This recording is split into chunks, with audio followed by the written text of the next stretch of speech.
Good morning and welcome back to another video, and today we will be going down the 5 best 5-minute farms that you can do in WoW. Now just stick around and enjoy the video. Now coming in at number 1 is a rare spawn, and this one is called Gibberwilt, and this is located just outside of the instance of Gnomeregan. This is the starting area for the gnomes, and this is a pretty damn good farm. Now all you have to do is literally not even for a minute a day, just park an ult there and seeing if that rare is up. The rare elite actually drops a vest called the FOREMANS vest, and therefore it is a very sought after transmog item as it is pretty much unique.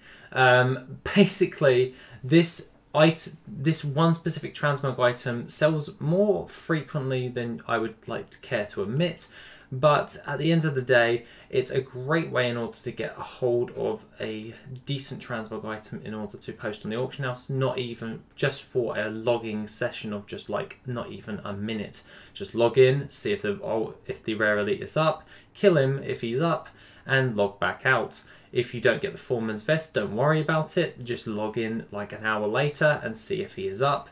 It literally takes you no time at all for that 5-minute farm. It's a little bit less than a 5-minute farm, but the emphasis of the 5-minute farm is that it's quick, it's easy to do, and it doesn't take you all that long in order to just do the actual farm. So that being the case, let's move over to number 2. Number 2 is the Tome of the Lost Legion. Now I covered this a little bit a while back, and this is a farm that is pretty damn good. All you have to do is go and farm the rare elites on the Isle of Thunder, and as you can see at this moment in time, this is where all the rare elites reside. If you go to all of their spawn locations once every logging session, it will take you about 5 minutes to run through the entire area, killing all the mobs. The only little downside is that you have to be a warlock for this farm, as the Tome of the Lost Legion only drops for warlocks. And just a little side note for this, the Tome of the Lost Legion is unique, so make sure that you have mobile banking or a portable mailbox in order to send it over to someone else while you're actually farming this, as if you get 2 in the hour, you won't be able to get the second one because it is a unique item. So just make sure if you do get hold of one, send it over to someone else or put it in the guild bank. Other than that, it does tend to vary on gold price per hour, so for a 5-minute lap around the entire island is a great way in order to make a sizable amount of gold. The only thing is you may want to double check your auction houses for the Tome of the Lost Legion, and if you do have a warlock, it is most likely a good idea in order to just park him there, log him in once every day, and just do that 5-minute farm, even if it is just once a day for 5 minutes. Aside from that, the Tome of the Lost Legion sells relatively fast in the grand scheme of things, and I do find that this is a great viable way in order to make gold.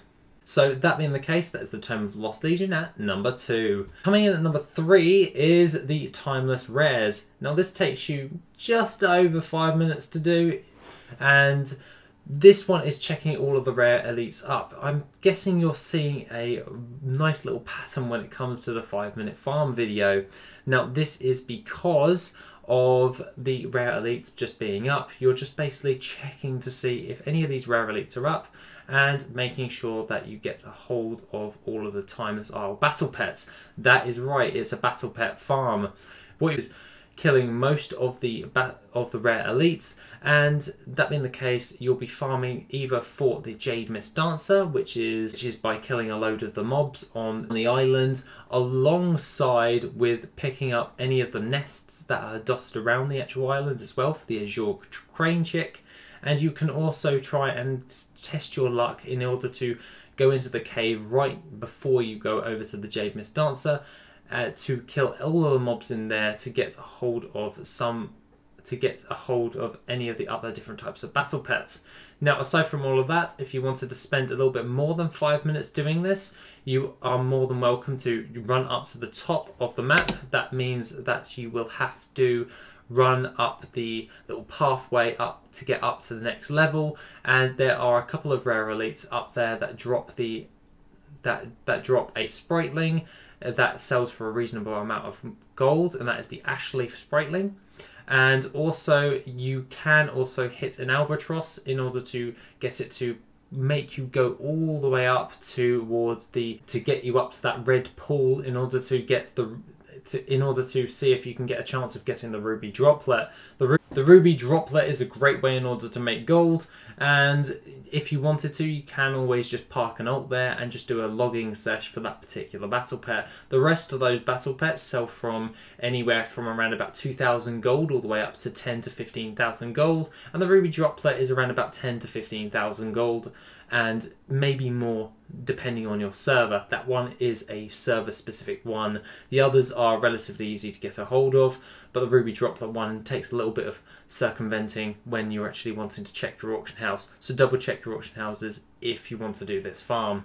Coming in at number 4 is something that you can do on class trials, and that is the Warbringer camping, so to speak. Now this one can be done relatively easily, or you can just do it on a load of your ults. What you're going to be wanting to do is park an ult either side of where all of the Warbringers are in Pandaria, and you're going to be wanting to kill the Warbringer scouts, and also you'll be wanting to kill the Warbringers in particular.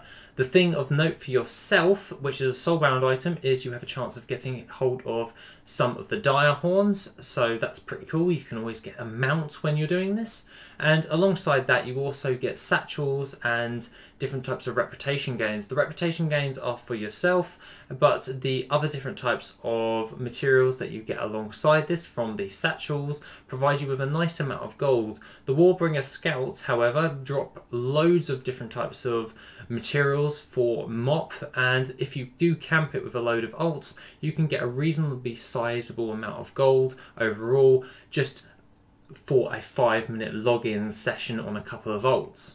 That being the case, that is pretty damn good just for logging in, seeing if they're up, killing them if not,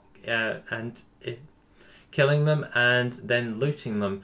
So for 5 minutes a day, that's pretty damn good for a random farming session. Now coming lastly on this list is Demidos. Now Demidos is located in WoD in Shadow Moon Valley. He used to be a hard-hitting boss that was really hard to take down, but now these days he's really easy to kill. And the Demidos actual battle pet sells for a really reasonable rate. The only thing that I would recommend is check your auction houses for this battle pet before you go do it, as on some high pop realms it does tend to fluctuate on the price for this battle pet. On medium to low pop realms you shouldn't really have much of a problem, but maybe double check it just in case, so to speak. The Demidos actual battle pet sells for a really reasonable amount of gold, and it can be anywhere from around about 5,000 to 10,000 gold. This is brilliant if you're wanting to just do a quick login session in order to have a chance of getting a decent amount of gold, and can also be paired with the Nagrand and the Tanan Rares farm in order to make a complete circuit for battle pet farming. Aside from that, guys, that's pretty much all I have to say for the 5 best 5-minute farms in WoW. Have a lovely rest of the day, and I shall see you in the next video, which will be tomorrow. Have an awesome day, guys, and I shall see you soon.